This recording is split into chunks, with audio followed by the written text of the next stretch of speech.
এদেশে যারাই জন্মগ্রহণ করবে তারা এদেশের গর্বিত নাগরিক। ধর্মের ভিত্তিতে জাতিকে বিভাজিত করা আমাদের কাজ নয়। আল্লাহ তাআলাই তাদের ধর্মচর্চার সুযোগ দিয়েছেন, তবে আল্লাহ সঠিক রাস্তা কোনটা সেটাও বলে দিয়েছে। আমরা সম্প্রতিকালে সকল ধর্মের সকল মতের মানুষের সাথে নিবিড়ভাবে মিশেছি।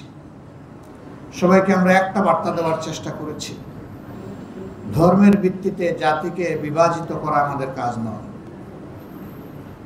ধর্ম যার যার নিজস্ব চয়েস, এর ভিত্তিতে আমরা এখানে মেজরিটি মাইনরিটিতে বিশ্বাসী না। এদেশে যারাই জন্মগ্রহণ করবে তারা এদেশের গর্বিত নাগরিক।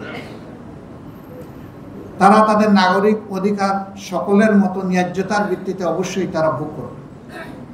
তাদের নাগরিক অধিকারের সামান্য চিহ্নটুকু কেড়ে নেওয়ার অধিকার কারণে আমরা আরেকটা কথা তাদেরকে অনুরোধ করেছি। দীর্ঘ অর্ধ শতাব্দীর ঊর্ধ্বে হয়ে গেল বাংলাদেশ স্বাধীন হয়েছে। এই দীর্ঘ সময়ে যারা কুমতলব হাসিলের জন্য বিভিন্ন ধর্মের মানুষের উপরে জীবনের, ইজ্জতের, সম্পদের উপরে আক্রমণ চালিয়েছে, আপনারা দয়া করে তাদের নাম খুলাসা করে দিন। আপনারা সাদাকে সাদা বলুন, কালোকে কালো বলুন, তাহলে কালোরা সাদা এপ্রন গায়ে দিয়ে সমাজে আর বিচরণ করতে পারবে না। তারা সমাজের কাছে ধরা পড়ে যাবে। আমরা তাকে স্পষ্টভাবে তাদেরকে এটাও বলেছি, সেই কালো ব্যক্তিটি আমি হলে আমার নাম বলে দেন, কোনো অসুবিধা নেই, সমাজ আমাকে চিনে ফেলুক।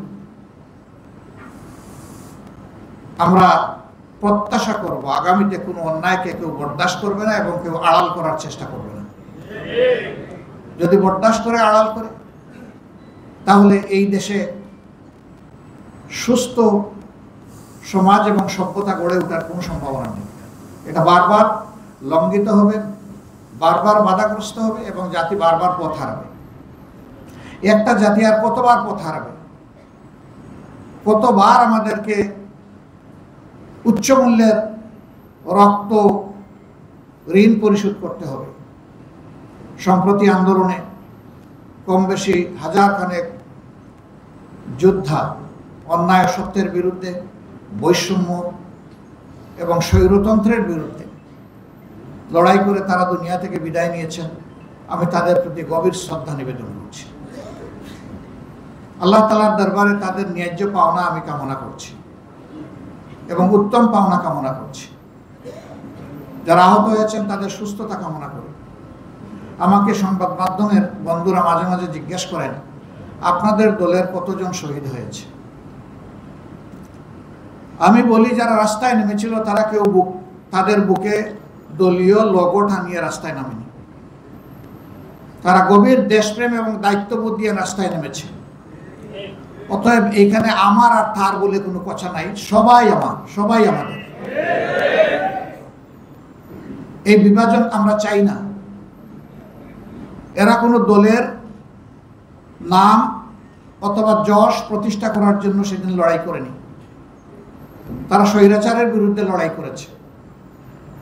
স্বৈরাচারের বিরুদ্ধে লড়াই করা লোক যে দলের, যে ধর্মের হোক, তারা সবাই এই জাতির সম্পদ। বিশ্বাস জাতির মেরুদণ্ড, বলা হয় শিক্ষা জাতির মেরুদণ্ড, আর শিক্ষার মা হচ্ছে বিশ্বাস।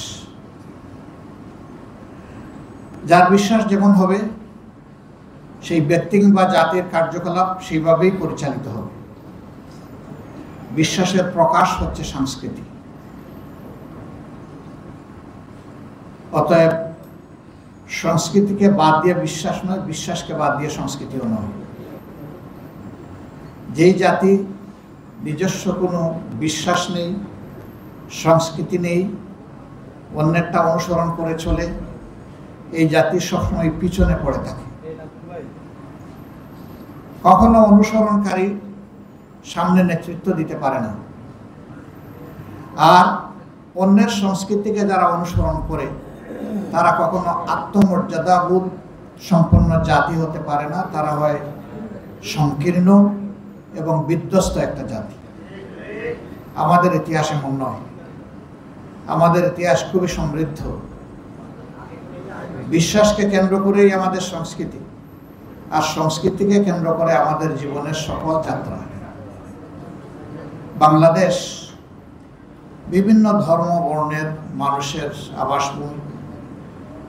তবে আল্লাহর এটা নিজস্ব পরিকল্পনা যে এখানে শতকরা 90 থেকে 91% মানুষ তৌহিদে বিশ্বাসী।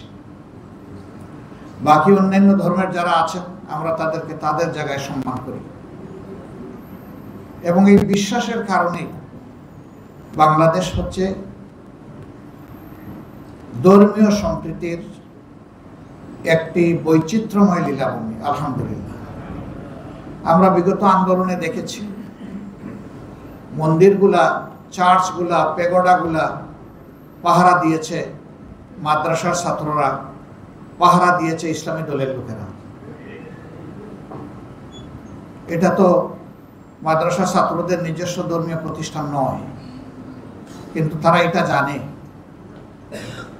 যে সকল ধর্মের মানুষকে আল্লাহ তাআলাই তাদের ধর্ম চর্চার সুযোগ দিয়েছেন, তবে আল্লাহ সঠিক রাস্তা কোনটা সেটাও বলে দিয়েছে।